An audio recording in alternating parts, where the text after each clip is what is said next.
ఈరోజు చాలా మంది అడుగుతున్నారు, ఎన్ని సంవత్సరాలు ప్రార్థన చేయాలి, జవాబు రావట్లేదు బ్రదర్. అయ్యా మాకు అనుకూలంగా ఇట్లా జవాబు రావాలి ప్రభా, మేము దీని విషయం ప్రార్థన చేస్తున్నాం అయ్యా, ఈ పాజిటివ్ రిప్లై మాకు కావాలి అని దేవుని దగ్గరకు వచ్చి అడుగుతున్నారట. నువ్వు ఎన్నో సంవత్సరాలు ప్రార్థిస్తున్నావు కుటుంబం కొరకు, ఎన్నో సంవత్సరాలు ప్రార్థిస్తున్నావు నీ బంధువుల కొరకు, ఎన్నో సంవత్సరాలు ప్రార్థిస్తున్నావు ఒక ఫైనాన్షియల్ బ్రేక్ త్రూ కొరకు, ఆర్థికంగా దేవుడి పరిస్థితిని బాగు చేయాలని చెప్పి ప్రార్థిస్తున్నావు కాదా? ఒకడు జమ్మువలే తల వంచుకొని గోనె పట్ట కట్టుకొని బూడిద పంచుకొని కూర్చుంటే ఉపవాసమా? అది ఉపవాసమా అంటున్నాడు ప్రభు. గమనించండి, అట్టి ఉపవాసం యెహోవా కొరకు ప్రీతికరమని మీరు అనుకుంటున్నారా అది ఫేవరబుల్ ఫాస్టింగ్ అని? The real fasting is to focus on the heart of the Lord alone. దేవుని హృదయంలో ఉన్న ఆ భారము గురించి మనం ఎప్పుడైతే కేంద్రీకృతం చేస్తామో అది నిజమైన ఉపవాసం.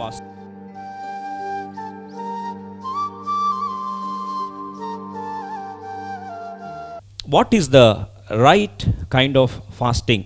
అసలు ఫాస్టింగ్ ప్రేయర్ ఎలా చేయాలి? దేవుడు మా జీవితాల్లో గొప్ప కార్యాలని చేయాలి అంటే మేము ఎలా సిద్ధపరచుకోవాలి? How should we prepare ourselves? ఈ సందర్భంలో ఉపవాస ప్రార్థన యొక్క ప్రాధాన్యత చాలా ప్రాంతాల్లో మనము ఒక రొటీన్గా, అంటే వేరే వాళ్ళు చేస్తున్నారు కాబట్టి నేను చేయాలి, వాళ్ళు ఫాస్టింగ్ ప్రేయర్ చేశారు మేము చేయాలి, వాళ్ళు ప్రార్థన చేశారు మేము చేయాలి, ఇటువంటి ప్రార్థన ఆచారబద్ధమైన ప్రార్థనకు నువ్వు చేసి అలసిపోయి ఉండొచ్చు, జవాబు రాకపోయిండొచ్చు.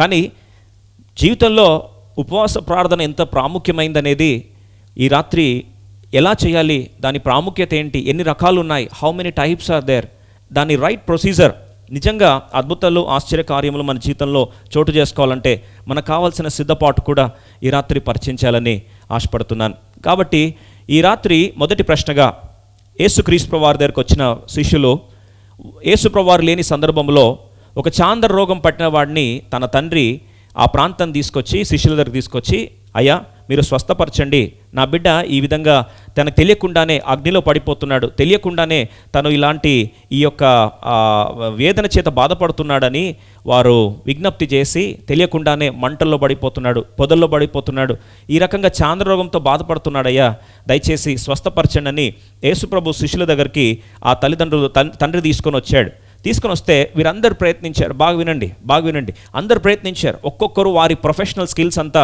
అప్లై చేయడం స్టార్ట్ చేశారు. బహుశా మనందరికీ బాగా పరిచయం పేతురు భక్తుడు, ఎమోషనల్ కదా, వచ్చి ఇప్పుడు యేసు ప్రభు నామములో గద్దిస్తున్నామంటే అక్కడ ఏమి కూడా గద్దింపు రాలేదు, ఏమి కూడా విడుదల రాలేదు.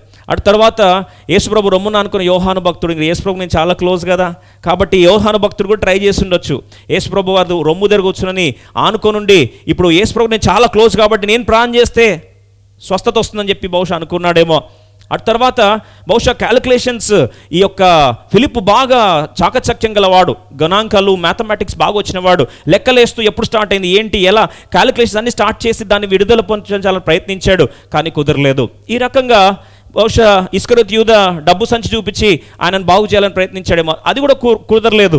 వీళ్ళందరూ విఫలయత్నం అయిపోయి ఓడిపోగా all of them lost miserably, అందరూ ఓడిపోయేసరికి ఈ సందర్భంలో వారందరూ సిగ్గుతో తలదించుకున్నాడు. ఈ తల్లిదండ్రి వెళ్ళి యేసుప్రభుతో అన్నాడు, అయ్యా నీ శిష్యులు ఏంటిది, వారు సరిగా చేయలేకపోయారు, ఎంతగానో ఎక్స్పెక్ట్ చేశాము కానీ ఈ శిష్యులు ఎందుకో ఇలా వేస్ట్ అయిపోయారు, దే అట్టర్గా ఫ్లాప్ అయిపోయారని చెప్పి వారి శిష్యుల యొక్క ప్రభావం లేని ప్రభావరహిత్య పరిచయం చూసి ఎగతాళి చేయడం ఆరంభించాడు.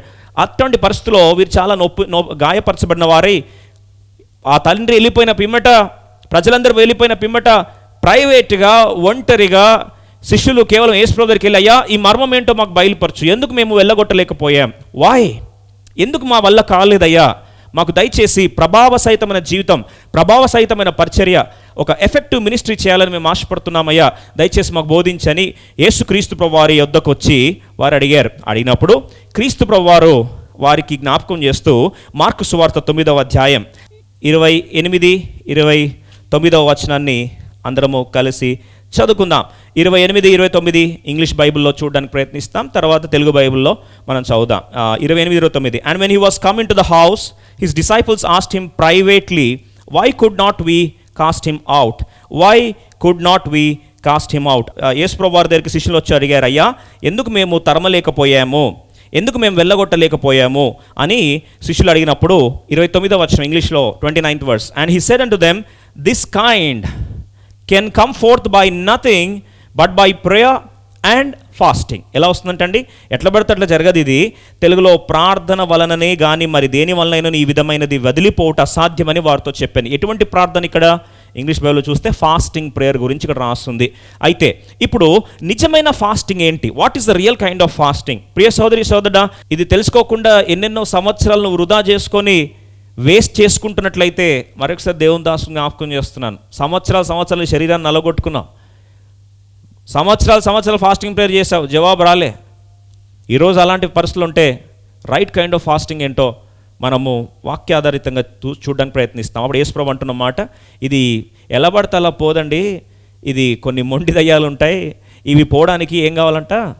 ప్రార్థన విత్ ఫాస్టింగ్ అండ్ ప్రేయర్. ఇప్పుడు ఫాస్టింగ్ ప్రేయర్ గురించి దేవుడు జ్ఞాపకం చేస్తున్న ఆ యొక్క ప్రాసెస్లో ఎలా ఉపవాసం ఉండాలి, ప్రార్థన యొక్క ప్రభావము ఎలా పెంచగలగాలి, what is the right way of praying so that God answers ఆ ప్రేయర్, మన ప్రార్థనలకు దేవుడు జవాబు ఇవ్వడానికి సరైన ప్రార్థన పద్ధతి ఏంటి, ఎంతకాలం చేయాలి, ఎలా చేయాలి, ఇవన్నిటికీ తెలుసుకోకముందు చాలామందికి ఉన్న అపోహ ఏంటంటే ఉపవాస ప్రార్థన అనేసరికి మా శరీరాన్ని నలగొట్టేసుకోవాలి అని. ఎందుకంటే లోక పద్ధతులు అవే కదా. శరీరాన్ని నలగొట్టేసుకొని మమ్మల్ని మేము ఏదైనా బాగా గాయపరుచుకొని బాధ పెట్టుకుంటే మా ప్రభు చాలా హ్యాపీ అవుతాడు, మా దేవుడు ఒక సాడిస్ట్ టైప్ అని ఫీల్ అవుతూ ఉంటారు కొంతమంది. దయచేసి అండి, అది అపోహ. ఎందుకు తెలుసా? నిజంగా మనం తెలుసుకోకుండా ప్రార్థనలు చేయడం అనేది వృధా. లోకపు పద్ధతులు తీసుకొచ్చి దేవుని దగ్గర రుద్దకండి. Don't try to ascribe the traditions of the world to the Lord. దేవుని దగ్గరకు వచ్చి మా దేవుడు మమ్మల్ని మేము గాయపరుచుకుంటే, మేమేం బాధ పెట్టుకుంటే, మేము మమ్మల్ని హరాస్ చేసుకుంటే దేవుడు ఇష్టపడతాడు, హీ లవ్స్ టు హరాస్ అస్, మాకు సాడిస్ట్ లాంటి దేవుడు ఉన్నాడనే దయచేసి అట్లాంటి అపోహల నుంచి బయటకు రమ్మని మరొకసారి మనవి చేస్తున్నాను. అందుకొరకే వారు ఇశ్రాయేలు ప్రజల జీవితంలో ఉపవాస ప్రార్థనలు చేస్తున్నారు కానీ జవాబు రాకపోతే దేవుడే జ్ఞాపకం చేస్తున్నారు. యెషయా గ్రంథము 58:2-7 దయచేసి సహకరించండి. Book of Eicher chapter 58 verses 2-7. తమ దేవుని న్యాయవిధిని విడువక నీతిని అనుసరించి వారైనట్లు అనుదినము వారు నా యొద్ద విచారణ చేయుచు. ప్రతిరోజు ప్రార్థన చేస్తున్నారండి, వారికి జవాబు రావట్లేదు. ప్రతిరోజు ప్రార్థన చేస్తున్నారు, జవాబు రావట్లేదు. ఈరోజు చాలామంది అడుగుతున్నారు, ఎన్ని సంవత్సరాలు ప్రార్థన చేయాలి, జవాబు రావట్లేదు brother. We are praying continuously for years together. We are not getting any answer. Why prayers are getting wasted? ఎందుకు ప్రార్థనలు వృధా అయిపోతున్నాయి? వాళ్ళు అంటున్నారు, అనుదినము వారు నా యొద్దకు విచారణ చేయొచ్చు, నా మార్గములను తెలుసుకొని వచ్చి కనుపరచుదురు, తమకు న్యాయమైన తీర్పులు తీర్చవలనని వారు అడుగుదురు. అయ్యా మాకు అనుకూలంగా ఇట్లా జవాబు రావాలి ప్రభు, మేము దీని విషయం ప్రార్థన చేస్తున్నాం అయ్యా, ఈ పాజిటివ్ రిప్లై మాకు కావాలి అని దేవుని దగ్గరకు వచ్చి అడుగుతున్నారట. ప్రియ సోదరి సోదరుడా, ఇది కాదా నీ పరిస్థితి? Is this not your problem? You have been praying, you have been coming to God, asking for one particular prayer request to be answered in your fashion, and you have been begging God. You have been torturing your body. నీ శరీరాన్ని నలగొట్టుకుంటున్నావు, ఉపవాసాలు ఉంటున్నావు, కానీ జవాబు రావట్లేదు. ఈరోజు ప్రశ్నను సింపుల్గా ఒక్క లైన్లో పెట్టాలని ఆశపడతా ఉన్నాను. ఎన్ని సంవత్సరాలు ప్రార్థన చేస్తున్నా నాకు ఎందుకు జవాబు రావట్లేదు? I'm praying for so many years of fasting, but why I'm not getting any answer? ఎందుకు జవాబు రావట్లేదు? ఈ ప్రశ్నకు వాళ్ళు అంటున్నారు, అనుదినం ప్రార్థన చేస్తున్నాం, మాకు ఇచ్చవచ్చిన తీర్పులకు మీరు న్యాయమైన తీర్పులు మాకు కనపరిచినట్లు తీర్చవాలని వారు అడుగుదురు. దేవుడు తమకు ప్రత్యక్షుడు కావాలని ఇచ్చయింతురు. దేవుడు కనపడాలని ఆశపడుతున్నారు వాళ్ళు అంటున్నారు. 3వ వచనం చూడండి, మేము ఉపవాసం ఉండగా నీవెందుకు చూడవో? అయ్యా మేము కడుపు కాల్చుకుంటే ఎందుకు చూడవయ్యా? కన్నీటి యాత్రలు చేస్తూ ఉంటే ఎందుకు పట్టించుకోవయ్యా అని వాళ్ళు అడుగుతున్నారట. ఇది కాదా ప్రియ మిత్రమా? ఈరోజు లైవ్లో వీక్షిస్తున్న ప్రియ సోదరి సోదరుడా, నువ్వెన్నో సంవత్సరాలు ప్రార్థిస్తున్నావు కుటుంబం కొరకు, ఎన్నో సంవత్సరాలు ప్రార్థిస్తున్నావు నీ బంధువుల కొరకు, ఎన్నో సంవత్సరాలు ప్రార్థిస్తున్నావు ఒక ఫైనాన్షియల్ బ్రేక్ త్రూ కొరకు, ఆర్థికంగా దేవుడు పరిస్థితిని బాగు చేయాలని చెప్పి ప్రార్థిస్తున్నావు కాదా? వాళ్ళు కూడా చేస్తున్నారట, ఉపవాసాలు ఉంటున్నారు. నీవెందుకు చూడవు అని ఏడుస్తున్నారు. మేము మా ప్రాణములను ఆయాసపరుచుకొనగా వారు ప్రాణాన్ని ఆయాసపరుచుకుంటున్నారండి. నీవెందుకు లక్ష్య పెట్టవు? ప్రభుని అడుగుతున్నారు, ఎందుకు లక్ష్య పెట్టవయ్యా అని. అందరూ మీ ఉపవాస దినమున మీరు మీ వ్యాపారములు చేదురు. చూడండి, వాళ్ళు ఉపవాసం చేస్తున్నారు కానీ వాళ్ళ వ్యాపారాలు చేసుకుంటూ పోతున్నారు. మీ పని వారి చేత కఠినమైన పని చేయించుదురు. మనసు ఏం మారలేదంటండి, కఠినత్వం ఏం మారలేదు, కానీ ఫాస్టింగ్ ప్రేయర్లు చేస్తున్నారు. ఇంకా 4వ వచనం చూడండి, మీరు కలహపడుచు గొడవలు చేసుకుంటున్నారు, వివాదము చేయించు. గొడవలు చేసి మనస్సు సమాధానపరచబడకుండా మనసులో ఆయాసాన్ని పెట్టుకొని ఇతరులతో వ్యాజ్యం ఆడి మళ్ళీ వచ్చి ప్రార్థన చేస్తున్నారు, అయ్యా మాకు జవాబు కావాలని. How do you expect God to answer this prayer? దేవుడు అంటున్నాడు, మీరు మీ ప్రాణములను ఆయాసపరచుకొనగా నీవెందుకు లక్ష్య పెట్టవు అని అందరూ మీ ఉపవాస దినమున మీరు మీ వ్యాపారములు చేయుదురు, మీ పని వారి చేత కఠినమైన పని చేయించుదురు, మీ కలహపడుచు వివాదం చేయించు అన్యాయముగా గుద్దులాడుచు ఉపవాసముందురు, మీ కంఠధ్వని పరమున వినబడినట్లుగా మీరు ఇప్పుడు ఉపవాసం ఉండరు. అట్టి ఉపవాసం నాకు అనుకూలమా? మనుషుడు తన ప్రాణమును బాధపరచుకోవలసిన దినం అట్టిదేనా? ఒకడు జమ్ము వలె తల వంచుకొని గోనె పట్ట కట్టుకొని బూడిద పంచుకొని కూర్చుంట ఉపవాసమా? అది ఉపవాసమా అంటున్నాడు ప్రభు. గమనించండి, అట్టి ఉపవాసం యెహోవా కొరకు ప్రీతికరమని మీరు అనుకుంటున్నారా? అది ఫేవరబుల్ ఫాస్టింగ్ అని. అలా చేస్తే దేవుడు ఏదో కరిగి దిగొచ్చేస్తాడని మీరు అనుకుంటున్నారా? ఈ do think is that the real fasting? నిజమైన ఉపవాసం అదా? మిత్రమా, ఎంత సూటిగా దేవుడు అడుగుచున్నాడో. అప్పుడు 6వ వచనం గమనిస్తాం. దుర్మార్గులు కట్టిన కట్లను విప్పుటయు, కాడిమాను మోకులు తీయుటయు, బాధింపబడిన వారిని విడిపించుటయు, ప్రతి కాడిని విరగొట్టుటయు నేను ఏర్పరచుకునే ఉపవాసం కాదా? ఆహారం ఆకలిగొనిన వారికి పెట్టుటయు, నీ రక్త సంబంధికి ముఖము తప్పింపకుండుటయు, దిక్కుమాలిన బీదలను నీ ఇంట చేర్చుకునుటయు, వస్త్రహీనుడు నీకు కనబడినప్పుడు వానికి వస్త్రములు ఇచ్చుటయు, ఇదే కదా నాకు ఇష్టమైన ఉపవాసము. అలాగున నీవు చేసినలా నీ వెలుగు వేకువ చుక్క వలె ఉదయించును, స్వస్థత మీకు శీఘ్రముగా లభించును, నీ నీతి నీ ముందర నడుచును, యెహోవా మహిమ నీ సైన్యపు వెనుకటి భాగమును కావలి కాయును. అప్పుడు నీవు పిలవగా యెహోవా ఉత్తరం ఇచ్చును, నీవు మొరపెట్టగా ఆయననే ఉన్నానను. ఇతరులను బాధించుటయు, వ్రేలు పెట్టి చూపి తిరస్కరించుటయు, చెడ్డ దానిని బట్టి మాట్లాడటయు నీవు మానే. ఎప్పుడు వేరే వారిని పాయింట్అవుట్ చేయడం, ఎప్పుడు వారికి ఏలు పెట్టి చూపించడం, వారు తక్కువగా ఉన్నారని, వారు ఈ తప్పు చేశారని, వారు ఇది చేశారని, వాళ్ళు అది చేశారని ఈ ప్రవర్తనను మానేస్తే అది నిజమైన ఉపవాస ప్రార్థనగా నేను గమనిస్తాను. కలహించడం మానేస్తే అది ఉపవాస ప్రార్థనగా నేను భావిస్తాను. మనసులో ఆయాసం పెట్టుకున్నావా, క్షమాపణ అడిగి ప్రార్థన చేసే దాన్ని నిజమైన ప్రార్థనగా భావిస్తాను. నీ యొక్క రక్త సంబంధికులకు ముఖం తిప్పేసుకున్నావా, దాన్ని క్షమాపణ కోరి తిరిగి సమకూర్చబడితే నేను దాన్ని అంగీకరిస్తాను.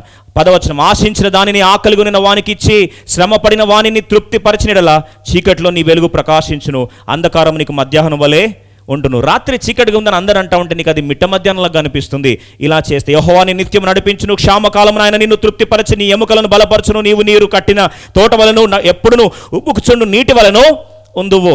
అలాంటి ప్రార్థన, అలాంటి అద్భుతమైన కార్యాలు జరుగుతున్నప్పుడు ఏం జరుగుతుందంట చూడండి. 12వ వచనం చూడండి.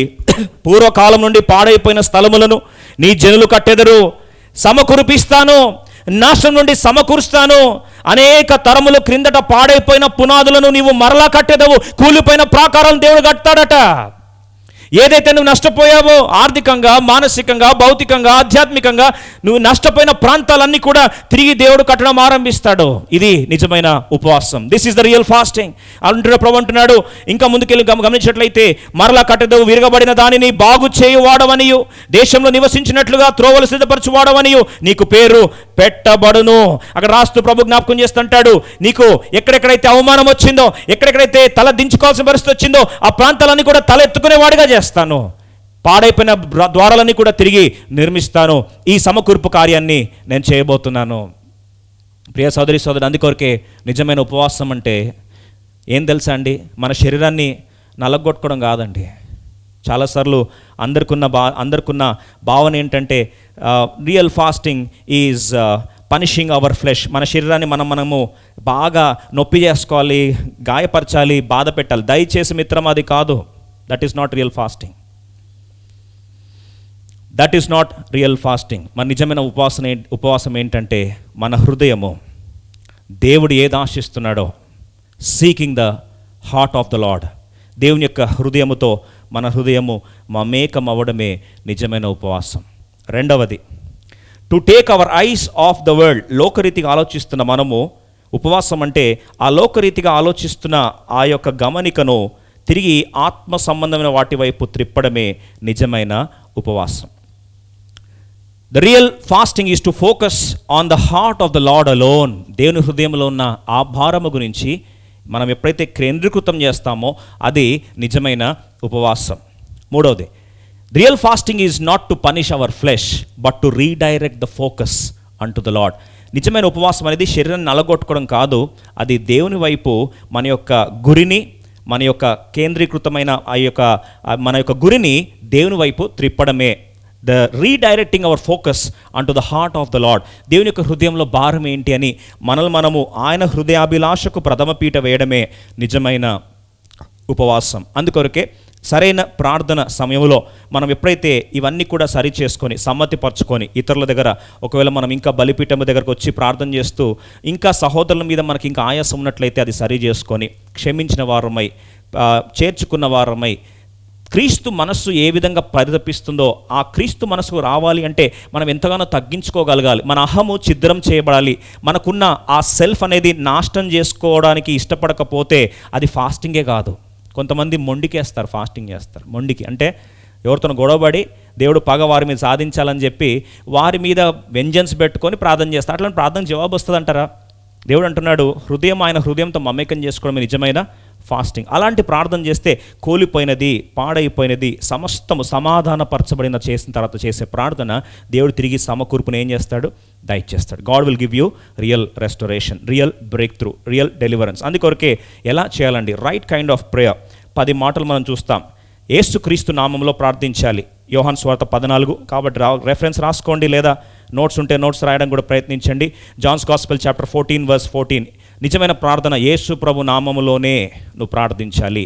నా నామమున మీరు నన్ను ఏమి అడిగినను నేను చేతును. మొదటిగా యేసు నామంలో ప్రార్థించాలి. రెండవదిగా మత్తయి సువార్త 21:22 విశ్వాసముతో ప్రార్థించాలి. అంటే నేను దేవుని దగ్గర నుండి జవాబు పొందబోతున్నాను అనే ధైర్యముతో, మనము పొంది ఉన్నామనే ధైర్యంతో ప్రార్థించాలి. మూడవది 2 దినవృత్తాంతం 7:14-15 చూసినట్లయితే నా పేరు పెట్టబడిన నా జనులు తమ్ము తాము తగ్గించుకొని, దయచేసి ప్రియ సహోదరి సోదరుడా, దీనత్వం లేకుండా, తగ్గింపు లేకుండా, అహంకారంతో చేసే ప్రార్థనలకు దేవుడు జవాబు ఇవ్వడు. 4వది ఆత్మలో ప్రార్థించాలి. ఇది కొద్దిగా జాగ్రత్త అర్థం చేసుకొని జూడ్, బుక్ ఆఫ్ జూడ్ యూదా గ్రంథము 20 చూస్తే అక్కడ ఎలా ప్రార్థిస్తున్నారు ప్రియులారా? మీరు విశ్వసించి అతి పరిశుద్ధమైన దాన్ని మిమ్మును మీరు కట్టుకొనొచ్చు, పరిశుద్ధాత్మలో ప్రార్థన చేయొచ్చు. ఇది ఈ సత్యాన్ని జాగ్రత్తగా వినాల్సి మనం చేస్తున్నాం. స్పిరిట్ ఇన్ స్పిరిట్ అంటే ఆత్మ స్వాధీనంలోకి మనకు అప్పగించినప్పుడు మనం చేసే ప్రార్థన స్పిరిట్ కంట్రోల్ ప్రేయర్ ఉంటుంది. అది పవర్ఫుల్ ప్రేయర్ ఆత్మలో. అందుకొరకే సంఘము అత్యాసక్తితో ప్రార్థించినప్పుడు మనము కొద్ది కాలం క్రితం ఆ ప్రార్థన గురించి లైఫ్ టెంపుల్ ఆదివారం పరిచర్లు మనం చూస్తూ వచ్చాం. సంఘము అత్యాసక్తితో ప్రార్థించినప్పుడు ఆ హృదయ భారం అనేది మన ఆత్మలోని ఆ కదలిక అనేది దేవుని యొక్క ఆత్మను ఏం చేసింది? తాకింది. అది స్పిరిట్ కంట్రోల్డ్ ప్రేయర్ అంటాం. 5వదిగా అకార్డింగ్ టు హిస్ విల్, 1 యోహాను 5:14 మనం ప్రార్థించినప్పుడు దైవ చిత్తానుసారంగా ప్రార్థించాలి. అప్పుడు ఖచ్చితంగా జవాబు తథ్యం. నువ్వు దైవ చిత్తానుసారంగా ప్రార్థన చేయకుండా కొండ మీద కోతి కావాలి, అది దేవుని చిత్తం కాకపోతే రాదు. కోతిలాగానే ఉంటుంది, కొండ మీదే ఉంటుంది, ఇదే రాదు అది. కాబట్టి ఉన్నట్టు మనం చూసినట్లయితే బైబిల్లో స్పష్టంగా గమనిస్తే అకార్డింగ్ టు హిస్ విల్, దైవ చిత్తానుసారంగా 5వదిగా ప్రార్థించాలి. 6వదిగా చింతపడుతూ, టెన్షన్ పడుతూ ఈ ప్రార్థన జవాబు వస్తుందో లేదో అంటున్నావు అంటే నువ్వు ఆ ప్రార్థన నువ్వు నమ్మట్లేదని అర్థం. అందుకొరకే వితౌట్ యాంగ్జైటీ, ఫిలిపియన్స్ చాప్టర్ 4:6 ఎటువంటి చింత లేకుండా మనం ప్రార్థించాలి. చింతపడుతున్నప్పుడు ప్రార్థన చేస్తాం, కానీ వస్తుందో రాదో, జవాబు వస్తుందో రాదంటే విశ్వాసం లేనట్టే కదా. ఫిలిపియన్స్ చాప్టర్ 4:6 దేనిని గురించి చింత పడకూడదు కానీ ప్రతి విషయంలో ప్రార్థన, అంటే చింత లేకుండా ప్రార్థన చేయాలి. Pray without anxiety, point number 6. Point number 7 with thanksgiving, ఫిలిప్పియా 4:6 రాస్తుంది. కృతజ్ఞత పూర్వకంగా ప్రార్థించాలట. థ్యాంక్స్ చెప్తూ ప్రార్థించాలి, వందనాలు తెలుస్తూ ప్రార్థించాలి, అనుమానిస్తూ ప్రార్థన చేయకూడదు, చింతపడుతూ ప్రార్థన చేయకూడదు, ప్రశ్నలేస్తూ ప్రార్థించొద్దు, దేవునికి కృతజ్ఞతాస్తుతులు చెల్లిస్తూ ప్రార్థన చేయి. ఉదాహరణ చెప్పాలని ఆశపడుతున్నా. ప్రభువా ఈ గాయం నాకు అనుమతించావా? నీకు వందనాలు ప్రభువా దీనిని బట్టి. పలానా విషయంలో నాకు బాధ అనుమతించావా? నీకు వందనాలు ప్రభువా దీనిని బట్టి. పలానా విషయంలో నాకు అవమానం అనుమతించావా? వందనాలు ప్రభువా దీన్ని బట్టి అని కృతజ్ఞత పూర్వకంగా ప్రార్థించు. ప్రే విత్ థ్యాంక్స్ గివింగ్. ఇది 7వ తలంపు. 8వ చూసినట్లయితే యోహాను సువార్త 15:7 రిమైనింగ్ ఇన్ హిమ్, అంటే క్రీస్తులో ఉంటూ ప్రార్థన చేయాలి. ఇది చాలా ప్రాముఖ్యమైందండి. ఆయనలో ఉండి మనం ప్రార్థించాలి. నా యందు మీరును మీ యందు నా మాటలు నిలిచి ఉండిన ఎడల, అంటే ఆయనలో ఉండడం అంటే ఏంటండి? దేవుని ఆది యందు వాక్యం ఉండను, వాక్యం దేవుని యందు, వాక్యమే దేవుడై ఉండడు. అంటే వాక్యంలో నిలిచి వాక్య ఆధారితంగా ప్రార్థన చేయాలి. ఇది సుమారుగా 8వ తలంపు మనం చూస్తున్నాం. 9వ చూస్తే 9th పాయింట్, 9వ తలంపు చూసినట్లయితే మత్తయి సువార్త 26వ అధ్యాయం 41వ వచనం. ఎలా ప్రార్థించాలంటే, మీరు శోధనలో ప్రవేశించుకున్నట్లు మెలకువగా ఉండి ప్రార్థన చేయడు. Watchfulness, alertness. ప్రార్థన అనేది మెలకువగా ఉండి అలర్ట్గా ఉండి ప్రార్థన చేయాలి.